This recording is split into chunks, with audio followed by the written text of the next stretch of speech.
ఇన్ని రోజుల నుంచి ఎక్కడ చూసినా కూడా హైడ్రా హైడ్రా హైడ్రా హైడ్రా హైడ్రా హైడ్రా హైడ్రా అక్రమ కట్టడాల కూల్చివేత లక్ష్యంగా హైడ్రా అడుగులేస్తోంది. ఇప్పుడు ఈ పేరు హైదరాబాద్ లో ఒక సంచలనం. హైదరాబాద్ నగరంలో హైడ్రా యాక్షన్ ప్లాన్ మొదలైంది. ఎక్కడ విన్నా ఎక్కడ చూసినా హైడ్రా వార్తలే విన్నాం కదా. ఇప్పుడు ఆ హైడ్రా ఈ యొక్క చెరువులు ఈ యొక్క ఎఫ్టీఎల్ బఫర్ జోన్ల మీద వర్క్ చేసింది. ఇప్పుడు ఆ హైడ్రా మూసీని టార్గెట్గా పెట్టుకున్నది. మూసీ చుట్టుపక్కల ఉన్న ప్రాంతాల్లో అక్రమ కట్టడాలపైన మూసీ చుట్టుపక్కల ఎవరైతే కబ్జాలు చేసి ఈ యొక్క కట్టడాలు నిర్మించినరో వాటిని టార్గెట్గా పెట్టుకొని ఇప్పుడు మూసీకి రెడ్ లైన్ గీయబోతా ఉన్నది హైడ్రా. సరే బాగానే ఉన్నది. చాలామంది హైడ్రా ఈ యొక్క కట్టడాలను కూల్చివేయడం వల్ల కొందరు సపోర్ట్ చేసిరు, కొందరు విమర్శించరు, కొందరు బాధపడ్డరు, కొందరు కన్నీళ్ళు పెట్టుకున్నారు కదా.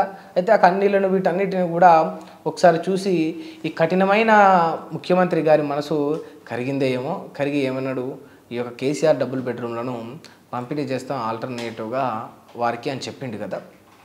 సరే వారికి పంపిణీ చేస్తాడు, ఇంతవరకు బాగానే ఉంది. ఈ యొక్క మూసీ ప్రక్షాళన విషయాన్ని బేస్గా చేసుకొని ఇప్పుడు మూసీ చుట్టుపక్కల ప్రాంతాలను హైడ్రా తన ఆధీనంలోకి తెచ్చుకొని ఉన్నది. ఈ తెచ్చుకునే ప్రాంతాల దగ్గర అక్కడ ఉన్న ఒక 10-20 మందికి ఇప్పుడు సుమారుగా నాకు తెలిసి 12 మందికి ఏమో పంపిణీ చేస్తుంటారు అక్కడ డబుల్ బెడ్రూమ్లని. సరే ఇప్పుడు ఒక 12 మందికి మూసీ ప్రక్షాళన చుట్టుపక్కల ఉన్న వాళ్ళు మూసీ ప్రక్షాళన చెప్పి వాళ్ళకి పంపిణీ చేస్తూ ఉన్నారు. ఇంతవరకు ఫైన్. బట్ నిన్న మొన్న ఆవుల మొన్న ఇంతకుముందు అంతకుముందు వారం కిందట అంతకుముందు ఇంకా ముందు ఏం చేసిరు? ఎన్ని కట్టడాలు కూర్చిరు? 1-2 కాదు, 262 కట్టడాలను కూల్చివేసిరు. 262 పేద కుటుంబాల ఇండ్లను కూల్చివేసింది హైడ్రా. కూల్చివేయడంలో ఎటువంటి తప్పు లేదు. మన చెరువులను మనం కాపాడుకోవాలి. మరో వయనాడు పరిస్థితి మనకు రావద్దు.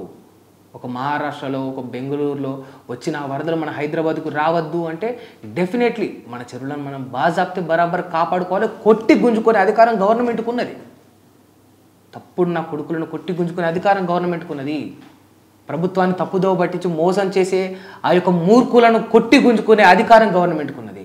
బట్ నిరుపేదల విషయంలో ఇంతటి దౌర్జన్యం వద్దు. ఇప్పుడు ఈ 262 కట్టడాలను ఎక్కడైతే పేదల ఇళ్లను, పేదల నివాసాలను గుడిసెలతో సహా కూల్చివేసారో దయచేసి వాళ్ళకు కూడా రూమ్ అలాట్ చేయండి.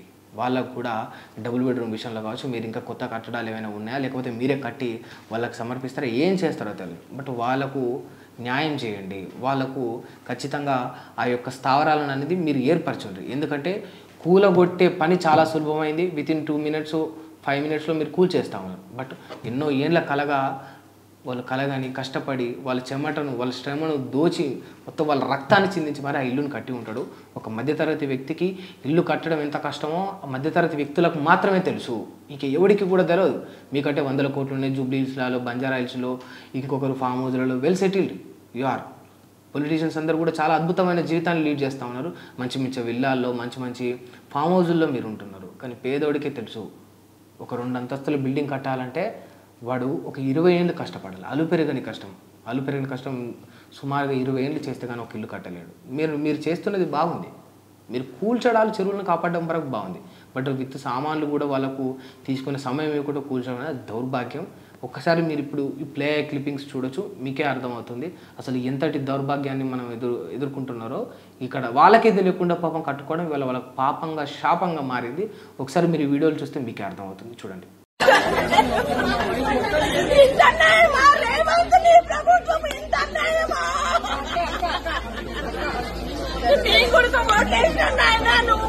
బాగుంటది అనుకున్నాం కానీ ఇంతనేమో నాయన నా కొడుకు తప్పు కాదు, మీరు ఉండొచ్చు కానీ టైం ఇవ్వండి. ఓనర్స్ తప్ప, నా కొడుకు రూపాయి పెట్టింది నా కొడుకు తప్ప.